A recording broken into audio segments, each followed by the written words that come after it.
je suis tellement fière de mon Jésus, il a tellement fait pour ma vie que je suis obligée d'en parler en fait. Je suis obligée d'en parler, j'ai vraiment pas honte de l'évangile, j'aime trop mon Jésus et j'aimerais vraiment que les gens le connaissent.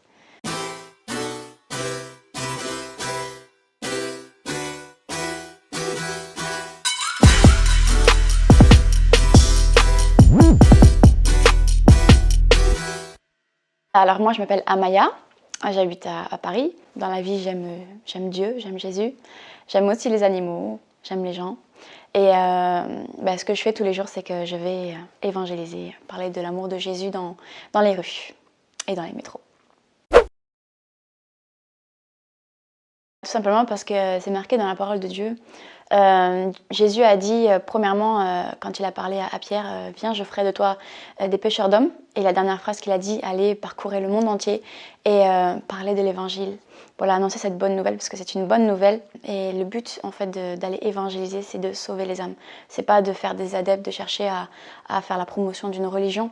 C'est vraiment leur parler de l'amour de Jésus, de leur annoncer cette bonne parole, cette bonne nouvelle que Jésus est ressuscité et qui donne la paix, qui donne la joie et qui donne la vie éternelle. Au début, j'étais avec des amis qui m'ont accompagnée, qui connaissaient mon projet. Et au fur et à mesure du temps, il y a eu de plus en plus de monde qui ont commencé à se joindre à nous. Après, c'est vrai que ça a été vraiment une directive de Dieu. J'ai vraiment préparé ça en prière et spirituellement, j'avais beaucoup préparé ça. Au niveau aussi technique, j'ai commencé à mettre en place certaines choses pour pouvoir être prête le jour J, parce que je savais que j'allais devoir démarrer en septembre. À temps plein, on va dire. Donc ça a été une préparation et c'est vraiment suite à une directive de Dieu. Voilà, vraiment Dieu m'a parlé vraiment dans mon cœur, c'était quelque chose de très fort. Il me l'a confirmé, il me l'a reconfirmé et donc voilà, j'ai commencé en septembre.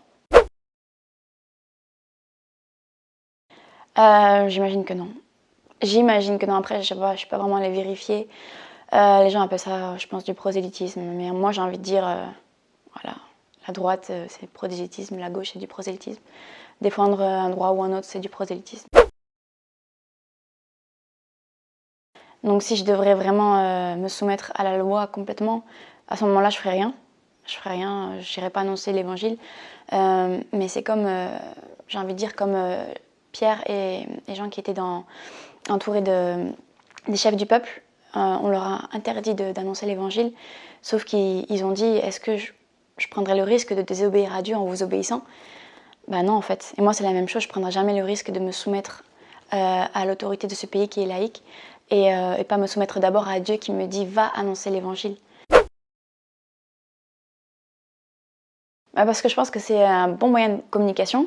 Autrefois il y avait les lettres, c'était un peu plus dur pour communiquer les choses.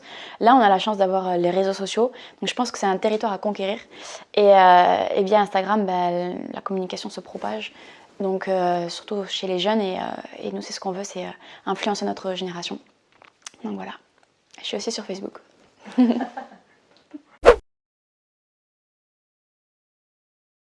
Tout le monde peut aller à l'extérieur prêcher la bonne nouvelle. Après il y a différentes façons de le faire. Moi je pense que tout le monde peut le faire, mais bien évidemment chaque personne a sa personnalité.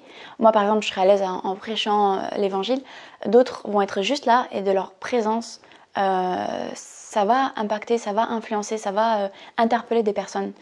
Il y en a d'autres qui simplement distribuent des tracts ou juste chantent avec nous.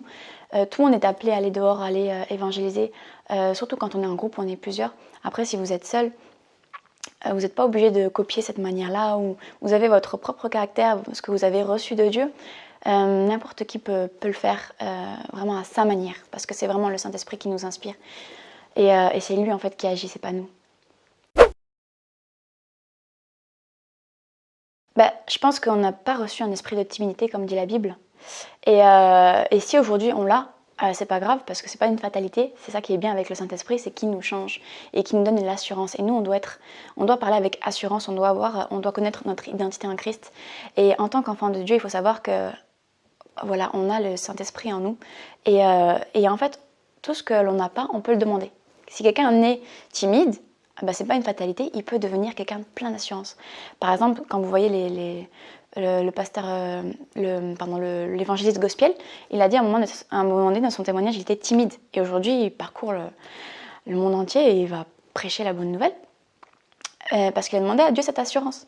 Donc vous qui êtes timide, demandez à Dieu, voilà Seigneur, je suis timide, je te rends gloire parce que tu vas pouvoir te manifester ta puissance dans ma faiblesse et me rendre plein d'assurance. Donc vous qui êtes timide, demandez à Dieu l'assurance et je vous garantis que si vous le demandez, il va vous le donner parce qu'il a dit, moi, je suis votre Père qui est dans les cieux et je vous donnerai ce que vous me demandez. C'est important d'avoir une vie de prière. Premièrement parce que plus vous allez prier, parler à Dieu, et plus Dieu va vous communiquer sa pensée, et plus le Saint-Esprit va grandir en vous, et vous allez voir qu'il va vous transmettre ses pensées, il va vous transmettre toute sa vision, tous ses projets dans votre cœur. Et quand vous allez vous adresser aux gens, vous allez être rempli du Saint-Esprit, et c'est pas votre sagesse qui va parler, votre cœur, mais c'est le Saint-Esprit qui va parler. Et nous on compte pas sur notre propre chair, parce que en réalité, on n'est pas capable, mais Dieu est capable pour nous.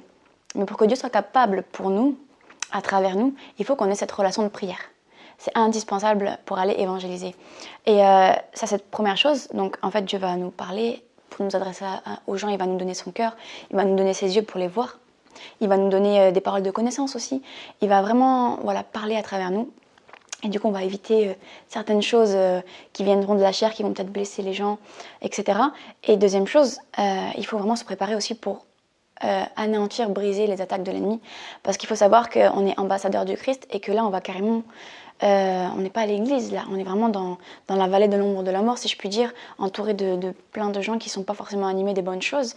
Et dans le monde spirituel, on dérange, en fait. On dérange et on peut subir, et forcément, moi-même, j'ai subi des contre-attaques, en fait, de l'ennemi qui nous dit « Arrête maintenant ce que tu fais, arrête, je veux que tu arrêtes, je veux essayer de te déstabiliser. » Donc, il faut être préparé pour briser les attaques de l'ennemi, pour pouvoir arriver et que Dieu marche devant nous comme un feu dévorant et qui dispose vraiment tous les éléments, les circonstances, les cœurs en notre faveur, qu'il puisse disposer les cœurs des personnes, qui puissent vraiment rendre le terrain fertile et que tout soit préparé en fait au préalable, dans la prière.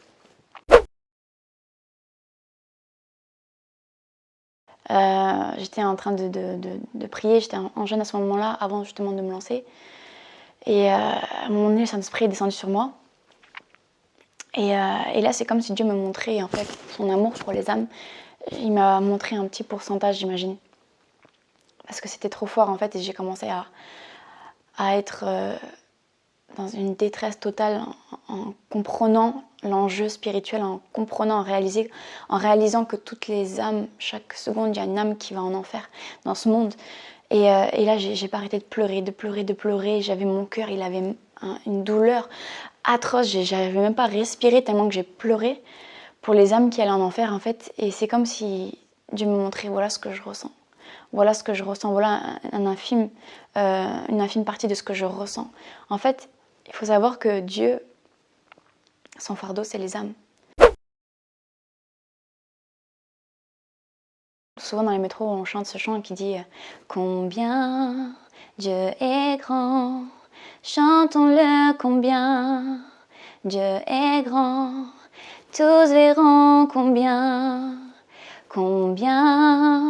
Dieu est grand. » En fait, ce chant pour moi, c'est vraiment Dieu. En fait, Dieu est grand. On chante ce que l'on pense, on adore Dieu.